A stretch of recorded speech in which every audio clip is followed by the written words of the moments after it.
to me, if you want some open space, your bed has to do something other than be a bed in the day. And I think it's reasonable to uh, not have that. Just leave the bed up. But you're gonna have a different van then. It's not gonna be something terribly comfy to live in. More from Stephen Smalzel on building out the van in this podcast.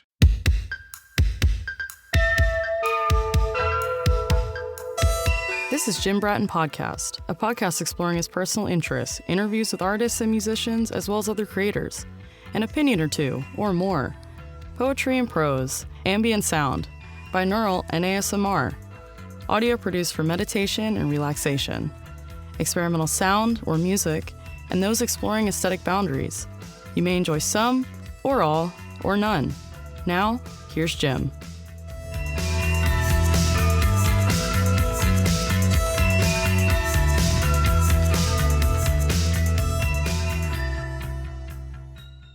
This is Jim Bratton. We're talking to Stephen Smalzel. And we've had, this is episode 2 with Stephen. By way of review, Stephen is an artist and now a musician who spends a lot of time on the road and has outfitted a vehicle specifically for that. We talked last time about sort of how you got there and what your background was. Yeah. And we were going to talk about the van. Stephen, thanks for coming back with us today. So can we talk about the need for transportation? We talked about how you got your first truck and everything, but Yeah. but now, what your criteria was and how you built things out. Well, I guess I didn't have criteria, but I picking one of those standard vans, which there are so many of now, was pretty easy. They're just nice vehicles. And about the right size for one, maybe two people. And I've never wanted more than one vehicle. There's been times when I've had them. I didn't want a separate camping vehicle. I don't drive that much when I'm not out camping in it, so it just seemed I wanted something that I could just use as my around town vehicle too, and those are the right size. Uh, and I made some. What is the chassis that you're on then? I'm on the Ford Transit van. There's really, you got three choices: the Sprinter vans, the Dodge ProMasters, and the Ford Transit. And I think they're all similar, certainly similar shape. They have different permutations on the sizes. They all come in various sizes. I like the Mercedes are a little more expensive, and you're stuck with the Mercedes dealers to get much of any work done, which just nicks those right away from me. And I like the Ford Transit. Mainly, I thought reviews and talking to mechanics are a little more reliable mechanically. I don't know how valid that is. There's lots of Dodge ProMasters out there. They're modern cars. I think they run pretty well, but the Ford Transit seemed to have a little bit of a better record. And you could stop at any Ford dealership, any Ford truck dealership can basically give you a hand on those then. Yeah, or any guy named Bob or Roberto on the side of the road that's got a wrench usually has a handle on those things. Okay, good, even better. Yeah. So, And there is the size considerations are pretty big. I really liked the height. I'm just under 6 feet tall. right. And as far as I'm concerned, you got to be able to stand up in there if you're going to be doing any living in it at all. The Ford Transit comes in 3 heights. A true passenger side, you'll see those around. They look like shuttles more. And then they have I'm thinking now, is that right? Or did they have 3, I believe 2 sizes of the full size vans. And their tall one is quite tall to the point where I just think they look goofy. They're so tall. That's what I ended up. But there's lots of headroom for me. The Dodge ProMasters, larger size, fit me better. It did fit up to someone about 6'2", I think. But I wanted the Transit, so I got the extra tall. And that extra height actually is somewhat useful for storage. So, Yeah. How did you go about finding one of those? You said they're fairly available, but can we go through the steps? I know people listening are thinking about this and dreaming about it, and you've done it. So how did you line Well, up a van? there's certainly you can buy them new. I thought and there's quite a few used ones, any used lot. Uh, I sort of did a dollar per miles on how old of a used one. I thought the best deal was a year to 3 years old. Uh, was sort of the best bang for the buck. And I bought mine from a Ford dealer. Um, wh- which when I was young, you always got the best deal buying older cars just on the private market. I don't think that's the case anymore. Um, and actually, when I bought that boat, I was in a boat yard in Florida, and there was a guy who had owned a car dealership, large one, and he sort of gave me the rundown on with dealers how it works. And he said they just don't really make much money on used cars anymore because of the internet. Everything's become so visible that you can't really trick people into buying uh, cars that they might not have because the prices are just all out there. Right. And I thought that was the case too. I looked at some privately owned transits and I thought they were actually more expensive than just getting one from a dealer. They From a all from go a through yeah, from a large. franchise dealership. Yeah, yeah. Yeah, and so mine was had been a lease or a rental for a year and a half. Uh, and I didn't worry about that. You hear that thing that, oh, rentals get beaten up. I just don't buy that. And the dealer friend said the same thing. He's like, no, nobody takes rental cars out to the racetrack or four-wheel driving. No. And they're maintained. They've got mechanics here that maintain it. So yeah, I felt good with that, and it was a pretty reasonable price, I thought. A great place to look too are actual fleet rental companies, particularly Hertz. They do so many rentals. They have their uh, own used car department, and they sell their vehicles a little bit cheaper than everyone else. And if you want the medium size transits, they have a lot of those, and they were cheaper than anyone else. They did not have the high roof, so I Okay. couldn't do that with Yeah, yeah. You Hertz. needed the height then. Uh, Yep. once you So, bought I mean, there are a ton of those vans, Dodges and Transits out there, and they're used rental quite a bit because 'cause they're nice moving vans. So, there are a lot of them out there. and so you bought one with basically did yours have windows in or not when you bought it then?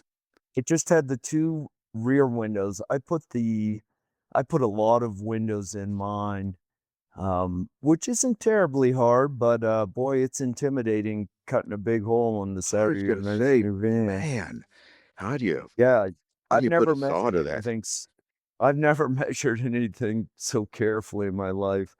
I just used a saber saw. That worked fine. Um, Let's walk through it from purchase on, okay? Because this is a okay. what a story, and if you've got any pictures to back it up, we'll try to include some of those Uh, in with too. I I don't really have any pictures of the build out, so we'll do it verbally. Yeah, that's as good as it could get because frankly, you were probably too busy building it to take a bunch of documentation on it. Yeah. You picked Uh, it up from a dealership. How many miles did you have on it when you bought it then? I think 12,000, Oh, 12 or really? 13.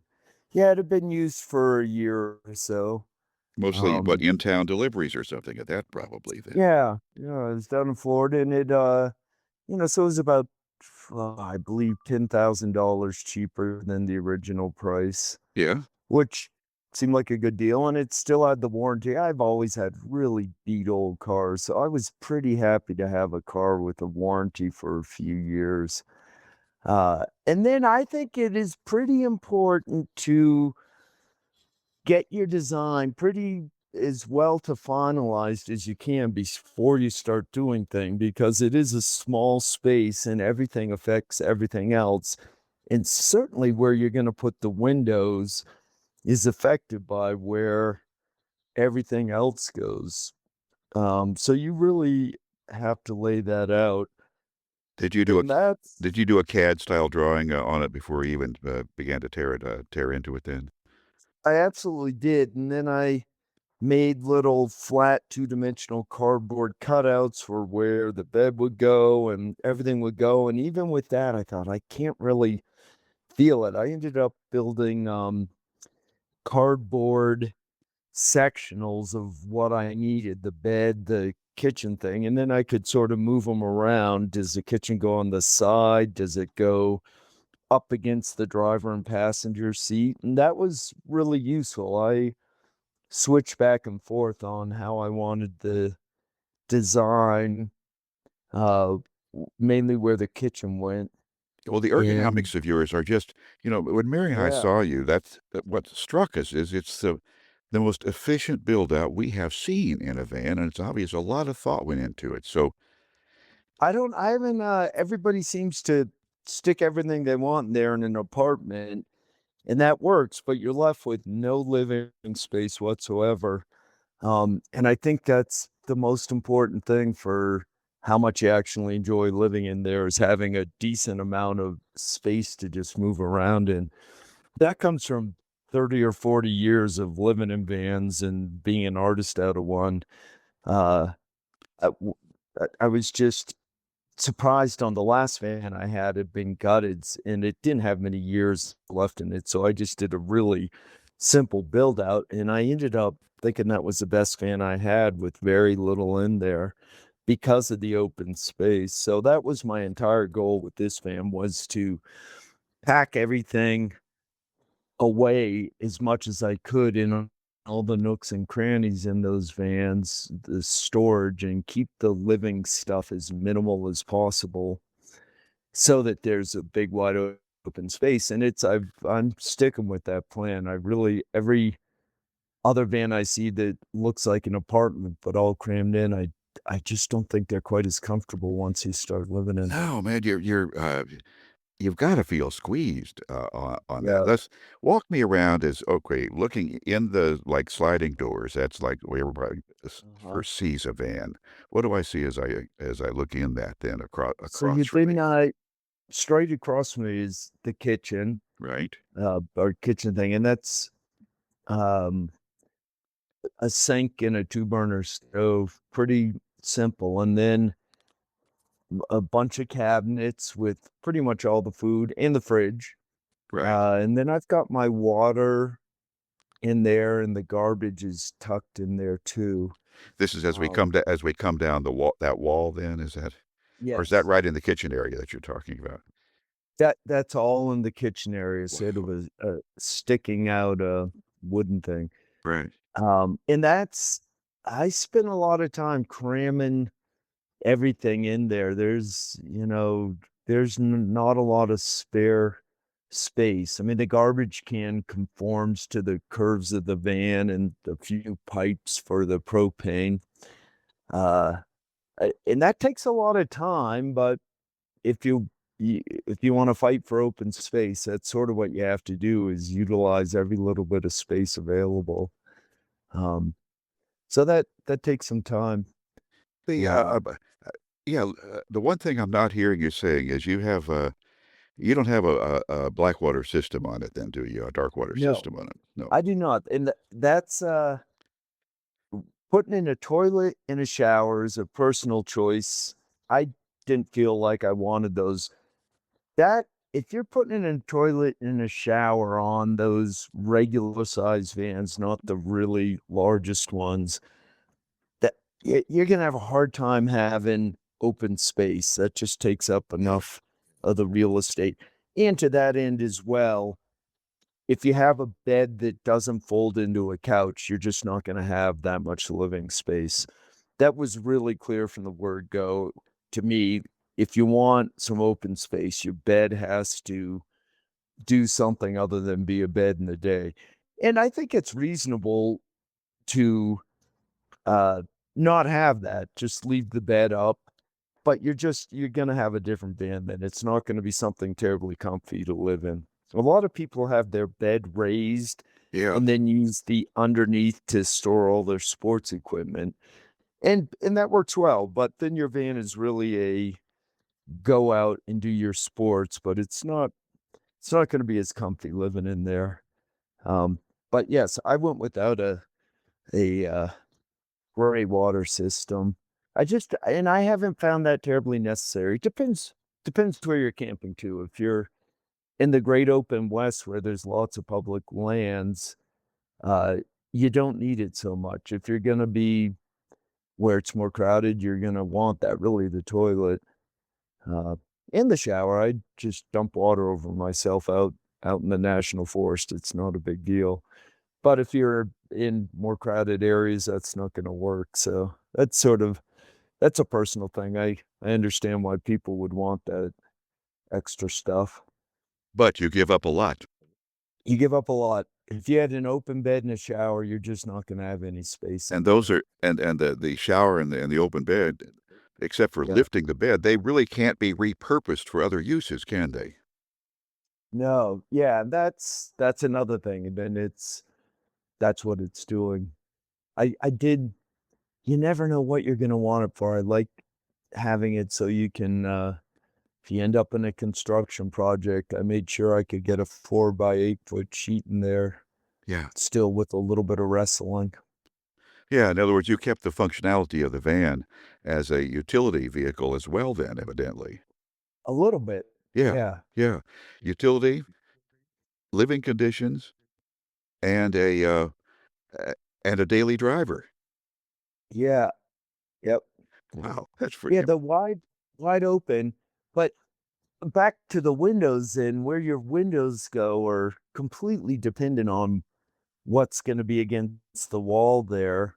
For instance, where my bed, uh, folds up, I mean, the window height on the sides is determined by how high the bed is, and then I wanted to be able to see out the back windows when I was driving. I didn't have that as mandatory, but I was able to get the bed low enough that I could see out the back windows and still get some windows above it on the sides. It all worked out, so I was able to do that, but that requires sort of figuring out where everything goes, and it's worth spending some time on that because once you cut a hole in the side of the van for the window, you can't really change your there's design no a whole real lot. there's no real evolution from that then, is there? I mean, No. that part of your ergonomics is established. Wow. Yeah.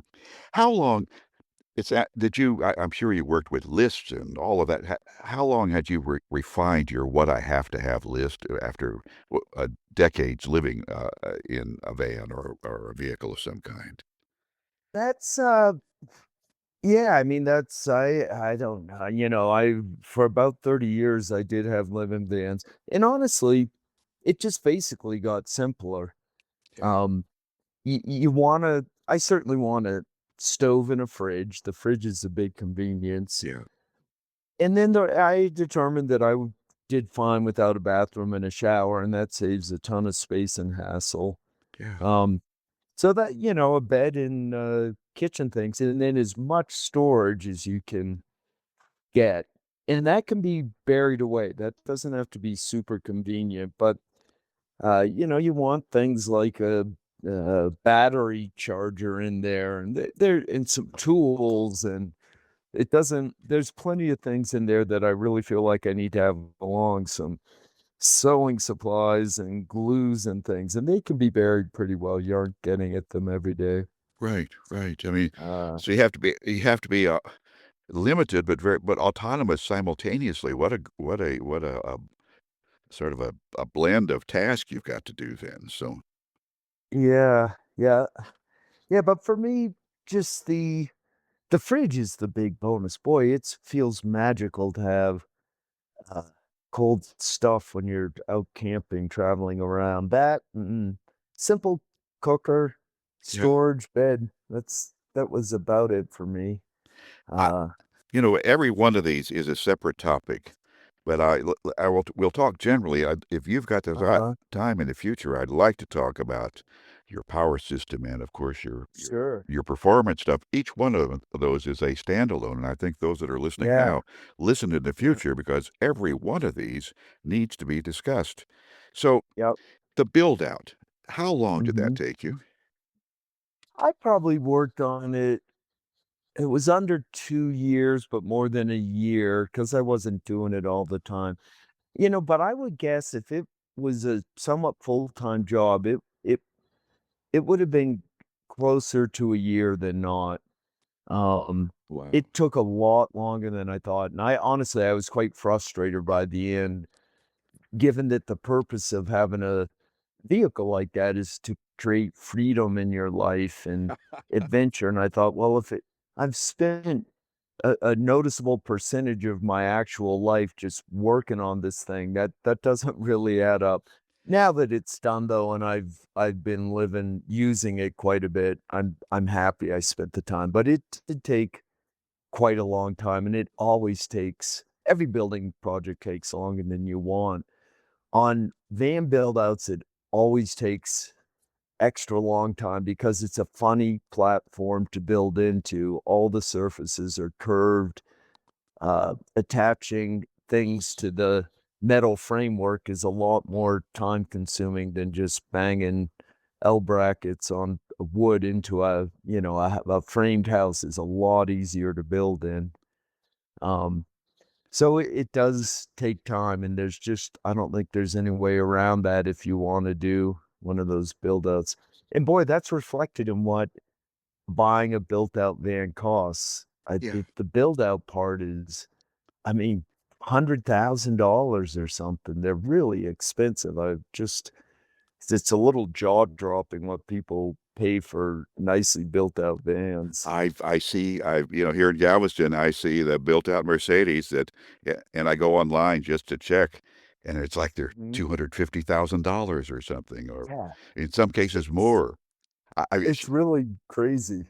and then you're gonna drive around with the, chance you could be in an accident with it or whatever, I mean, it's just Yeah. so Terrible. while you were building this out, could Mhm. you use it simultaneously, or were you out of commission when you were doing the build out, or could you take it on the I road? didn't I certainly it was the only car I had, so I Yeah. certainly, used it when I needed to go shopping and stuff, but I didn't take it camping until, I certainly when it was about 3 quarters done, there were a few camping trips in there, and that's incredibly useful towards the end to help decide some specifics.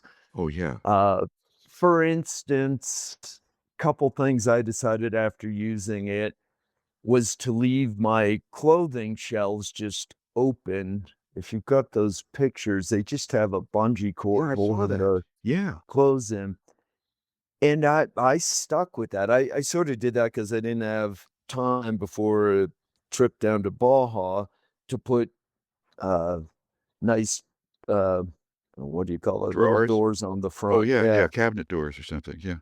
And it's boy, I just thought it was so much more useful to have them open. You can just grab whatever you need. It's not so neat looking, but that was just a much better solution. I thought it Another was one was I thought it was very the organized looking, as a matter of fact, so yeah. I had a sailboat for a while, a full-size boat, and I cruised with that, and all of the, most of the doors were like that on that boat, not in the kitchen, but all the clothes and stuff. They had a little bit built up size but with a oval shape in front that you could reach in, and I just thought that was convenient. That's why I started with that idea that you didn't have to have a door on every little closet, and Right. that was useful. Another one was I had a tricky fold-out table idea, 2 or 3 different notions of where it might go, and I thought, "Well, I'll take a trip and decide where the table belongs." So I bought a $30 aluminum little camp table at Walmart for Right. that trip, and that thing worked so well, and the ability to take it outside, move it wherever you wanted was great.